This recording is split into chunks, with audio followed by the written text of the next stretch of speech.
अस्सलाम वालेकुम रहमतुल्लाहि व बरकातुहू। जी प्यारे बच्चों, कैसे हैं? उम्मीद है सब खैरियत से होंगे। हम अपनी 10th क्लास के मैथमेटिक्स का सबसे इम्पॉर्टेंट क्वेश्चन रीड कर रहे हैं। सबसे जो इम्पॉर्टेंट है, मोस्ट इम्पॉर्टेंट है, जिसके बगैर आपका पेपर कंप्लीट होता ही नहीं है। मतलब हम थ्योरम को पढ़ रहे हैं। चैप्टर नंबर 12 के 10th क्लास के जो थ्योरम है ना, हम उनको रीड्स कर रहे हैं। तो आज हम चैप्टर नंबर 12 का थ्योरम नंबर 2 नहीं स्टूडेंट 4 को रीड करेंगे। हम किसको रीड करेंगे? 4 को, जो कि वेरी इंपॉर्टेंट है। और बच्चे इस थ्योरम को ना दूसरे थ्योरम्स की निस्बत थोड़ा मुश्किल, थोड़ा टफ समझते हैं। तो इंशाल्लाह हम इसको इजी मेथड से सॉल्व करेंगे, इजी मेथड से इसको एक्सप्लेन करेंगे, जिससे आपको समझ आ जाए। तो स्टूडेंट चैप्टर नंबर 12 का थ्योरम नंबर 4 देखिए क्या कह रहा है। स्टेटमेंट है the opposite sides the opposite angles of any quadrilateral inscribed in a circle are supplementary। तो स्टूडेंट सबसे पहले तो आपको ये जो वर्ड सप्लीमेंट्री ने इसका मतलब पता होना चाहिए। सप्लीमेंट्री क्या होता है कि अगर हम दो एंगल्स को जमा करें तो 180 आए। मतलब मैंने ये लिख दिया 90 डिग्री प्लस 90 डिग्री, तो ये किसके इक्वल होता है? 180 डिग्री के।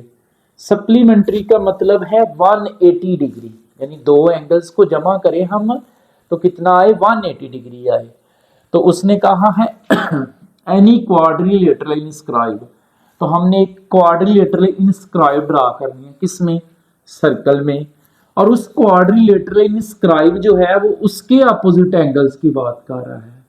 तो स्टूडेंट सबसे पहले हमने एक सर्कल ड्रा कर दिया। मैंने एक सर्कल ड्रा किया है और ये उसका सेंटर है। तो क्वाड्रिलेटरल इंस्क्राइब ड्रा करने का क्या तरीका? आपने स्केल रख के, ऐसे स्केल को रख के इस पॉइंट के सामने बिल्कुल ऊपर आपने पॉइंट लगा देना है और नीचे भी इसके सामने बिल्कुल पॉइंट लगा देना है। लगाने के बाद आपने स्केल के साथ इस पॉइंट को नीचे को लेके आना है। नीचे को ये इस साइड से भी आपने ऐसे नीचे को लेके जाना है ये। तो स्टूडेंट इसको स्केल के साथ आपने इस पॉइंट से मिला देना है, इसको भी स्केल के साथ इस पॉइंट से मिला देना है। तो ये जो अंदर शेप बनी है ना, इसको क्वाड्रिलेटरल इंस्क्राइब बोलते हैं। तो इसका नाम रखें A B C and D. तो हमारे पास ए बी सी डी एक क्वाड्रिलेटरल इंस्क्राइब बन गई है स्टूडेंट। हमारे पास ए बी सी डी एक क्वाड्रिलेटरल इंस्क्राइब। तो इसके अपोजिट एंगल्स की बात हो रही है। देखें अपोजिट में देखें तो ए के अपोजिट क्या है? ए के अपोजिट क्या है? सी। तो एंगल ए के अपोजिट है एंगल सी, और एंगल बी के अपोजिट है एंगल डी। तो इनको हमने ना बताना है कि ये सप्लीमेंट्री होते हैं। मतलब ए के अपोजिट क्या है? सी। तो हम लिखेंगे measure of angle A plus measure of angle C is equal to 180 degree, is equal to 180 degree. लेकिन स्टूडेंट हम इस 180 को क्या लिख सकते हैं? To rights angle. 180 को क्या लिख सकते हैं? टू राइट्स एंगल के। 180 डिग्री का मतलब है टू राइट्स। टू राइट्स बोलते हैं, राइट्स बोलते हैं 90 डिग्री को, और टू राइट्स 180 को। तो ए के अपोजिट क्या था? सी, और बी के अपोजिट क्या है? डी। तो लिखेंगे measure of angle B plus measure of angle D is equal to two rights. तो स्टूडेंट मैंने डायरेक्ट लिख दिया है टू राइट्स के, 180 नहीं लिख रहे हम, टू राइट्स। तो ये चीज हमने टू प्रूव करनी है। ए के अपोजिट क्या है? सी। तो ए और सी को जमा कर दिया क्योंकि ये सप्लीमेंट्री है। सप्लीमेंट्री का मतलब ही यही है कि दो एंगल को जमा करें तो 180 आए। तो ए और सी को जमा करना है तो 180 की इक्वल, यानी टू राइट की इक्वल। बी और डी को जमा करना क्योंकि बी के अपोजिट डी है, ए के अपोजिट सी है, तो दोनों को मैंने जमा कर दिया। तो ये जो पॉइंट ओ है ना, ये पॉइंट ओ है सेंटर। इसको आपने ज्वाइन करना है स्टूडेंट ए से डॉटी लाइन से, और इसको ज्वाइन करना है आपने सी से। तो अब इन एंगल्स के नाम रखें 1 2। तो ये 2 कौन सा एंगल बना है? सेंट्रल। 3 और ये 4, ये 5 और ये 6। तो स्टूडेंट इस डायग्राम की अगर बात करें ना, इस डायग्राम की, तो इसमें टोटल 4 एंगल बने हैं, 2 सेंट्रल बने हैं और 2 सरकम बने हैं। सेंट्रल एंगल 2 है तो सरकम एंगल बी होगा ये वाला। अगर सेंट्रल एंगल 4 है तो सरकम एंगल डी होगा ये वाला। स्टूडेंट इस डायग्राम में देखें ना, तो टोटल 4 एंगल बने हैं, 2 सेंट्रल बने हैं, 2 सरकम बने हैं। सेंट्रल कौन सा है 2 और 4, सरकम कौन सा है बी और डी। तो जब मैं सेंट्रल एंगल 2 को डिस्कस करूंगा, सेंट्रल एंगल 2 को यूज करूंगा, तो साथ सरकम एंगल बी करूंगा। जब सेंट्रल एंगल 4 को डिस्कस करूंगा, सेंट्रल एंगल 4 को यूज करूंगा, तो साथ सरकम एंगल डी को यूज करेंगे हम। तो स्टूडेंट इसी डायग्राम को दोबारा देखें एक मर्तबा कैसे। ये सेंटर के सामने बिल्कुल आपने ऊपर पॉइंट लगा देना, सेंटर के सामने ही बिल्कुल आपने नीचे पॉइंट लगा देना। तो स्केल के साथ आपने इसको नीचे को लेके आना, स्केल के साथ इसको नीचे को लेके आना। तो इसको आपने स्केल से इससे ज्वाइन कर देना, स्केल के साथ इसको इससे ज्वाइन कर देना। तो ये जो अंदर शेप नजर आ रही है, इसको क्या बोलते हैं, क्वाड्रिलेटरल इंस्क्राइब, दायरवी चौकोर। तो नाम रखें ए, बी, सी और डी। तो बात हो रही है अपोजिट एंगल्स की, किसके, क्वाड्रिलेटरल इंस्क्राइब के, वो सप्लीमेंट्री होते हैं। तो ये ए बी सी डी जो है ये क्या बनी है, क्वाड्रिलेटरल इंस्क्राइब बन गई है। तो ए के अपोजिट क्या है, सी। तो हम लिखेंगे measure of angle A plus measure of angle C is equal to 2 rights की, इसके इक्वल 2 राइट। 2 राइट्स का मतलब है 180 डिग्री सप्लीमेंट्री। और बी के अपोजिट क्या है, डी। तो लिख लें measure of angle B plus measure of angle D is equal to 2 rights के। तो स्टूडेंट यही हमने क्या करना है, 2 प्रूफ। ये हमारा 2 प्रूफ है कि जो अपोजिट एंगल होते हैं ना वो सप्लीमेंट्री होते हैं। तो ए के अपोजिट क्या था, सी, और बी के अपोजिट क्या था, डी। तो ए और सी को जमा किया तो वो भी 2 राइट्स के सप्लीमेंट्री, बी और डी को जमा किया तो वो भी 2 राइट्स के इक्वल है। अब मजीद अगर देखें तो ये सेंट्रल पॉइंट ओ है, तो इसको ज्वाइन करें डॉटी लाइन से ए के साथ और इसको ज्वाइन करें सी के साथ। तो एंगल्स के नाम रखे, ये 1 है, ये वाला 2 है एंगल 2, ये 3 है और ये वाला 4 है, ये 5 और ये 6 है। तो स्टूडेंट आपने याद रखना है इस डायग्राम के अंदर 2 सेंट्रल एंगल बने हैं, एक एंगल 2 बना है और एक एंगल 4, और 2 सरकम एंगल बने हैं, एक एंगल बी बना है और एक एंगल डी। तो जब मैं सेंट्रल एंगल 2 का जिक्र करूंगा, सेंट्रल एंगल 2 को लिखूंगा तो सरकम एंगल बी होगा। जब सेंट्रल एंगल 4 को लिखूंगा तो सरकम एंगल डी होगा। और एक बात हम पीछे मुसलसल पढ़ते आ रहे हैं, हर थ्योरम में ये बात आ रही है, भाई सेंट्रल एंगल 1 हो तो सरकम 2 होते हैं। तो स्टूडेंट यहाँ पे हम सरकम 1 लेंगे तो सेंट्रल हाफ ले लेंगे, आधा ले लेंगे हम, यानी हमने पढ़ा है कि सेंट्रल 1 हो तो सरकम 2 होते हैं। अब हम क्या करेंगे कि हम सरकम को यूज करेंगे, सरकम 1 लेंगे तो सेंट्रल आधा ले लेंगे, हाफ ले लेंगे।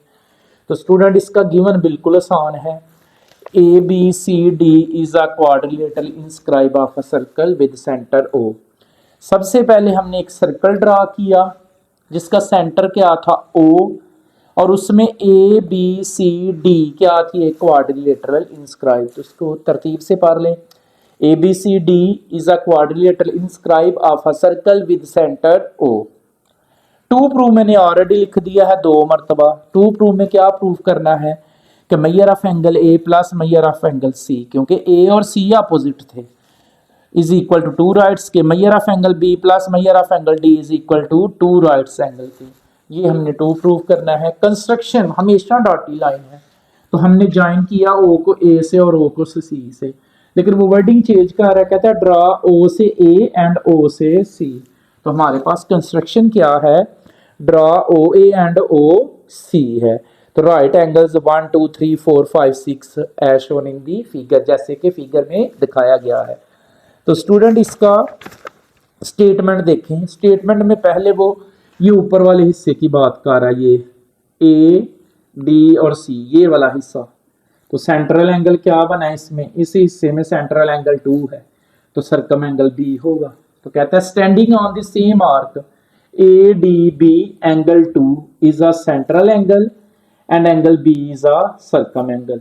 स्टूडेंट पहले ऊपर वाले हिस्से को उसने डिस्कस किया है, ऊपर वाले को क्या कि standing on the same arc A D C angle 2 is a central angle ADC standing on the same arc ADC is angle 2 is a central angle and angle B is a circum angle। तो इसी को वो use करता है कि measure of angle B is equal to 1/2 measure of angle 2।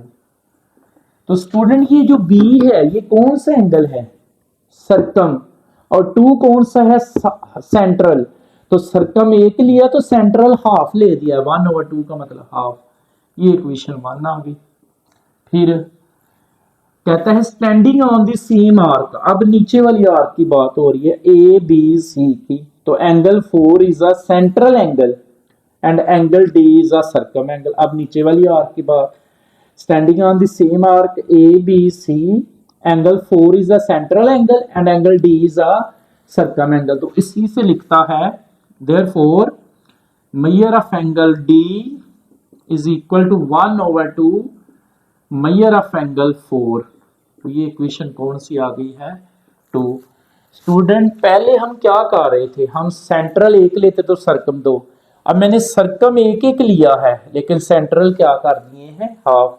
बस अब फर्क क्या आया है कि जब सेंट्रल एंगल 2 है तो सर्कम एंगल B होगा, जब सेंट्रल एंगल 4 होगा तो सर्कम एंगल D होगा। तो नीचे इक्वेशन 1 और 2 को ऐड कर रहा है और इसके सामने लिख रहा है बाय थ्योरम 1, क्योंकि ये हम पहले थ्योरम में पढ़ चुके हैं कि सेंट्रल एक हो तो सर्कम 2। अब सर्कम एक है तो सेंट्रल हाफ है, तो इक्वेशन 1 और 2 को ऐड करें। लेफ्ट हैंड साइड में लेफ्ट, इसमें इसको इसमें जरे करें जमा, measure of angle B plus measure of angle D is equal to 1/2 measure of angle 2 plus 1/2 measure of angle 4, दोनों को जमा कर दिया स्टूडेंट। तो इसको अगर हम मजीद करें, अगर देखें तो ये measure of angle B plus measure of angle D as it, दोनों में कुछ कॉमन है, क्या कॉमन है, 1/2। तो क्या बच गया, major of angle 2 plus measure of angle 4। तो स्टूडेंट ये जो मेजर ऑफ एंगल 2 है ये सेंट्रल एंगल है, ये जो मेजर ऑफ एंगल 4 है ये भी सेंट्रल है। तो ये भी 180, ये भी 180 और 180 होता है 360, जिसको वो बुक पे लिख रहा है टोटल सेंट्रल एंगल। क्या लिख रहा है इसको, टोटल सेंट्रल एंगल। तो टोटल सेंट्रल एंगल कितना होता है स्टूडेंट, ये होता है 360 डिग्री। टोटल सेंट्रल एंगल कितना होता है, ये 360 डिग्री। ये भी सेंट्रल एंगल 180 है, ये भी 180 है, लेकिन वो 360 नहीं लिख रहा, 360 को क्या लिखता है, 4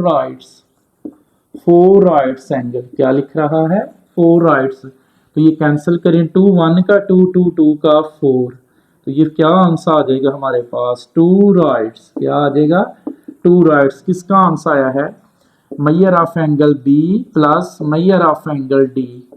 तो स्टूडेंट चेक करें भला, यही नहीं था हमने प्रूफ करना कि measure of angle B plus measure of angle D is equal to 2 rights के। तो इसी के नीचे वो लिख रहा है सिमिलरली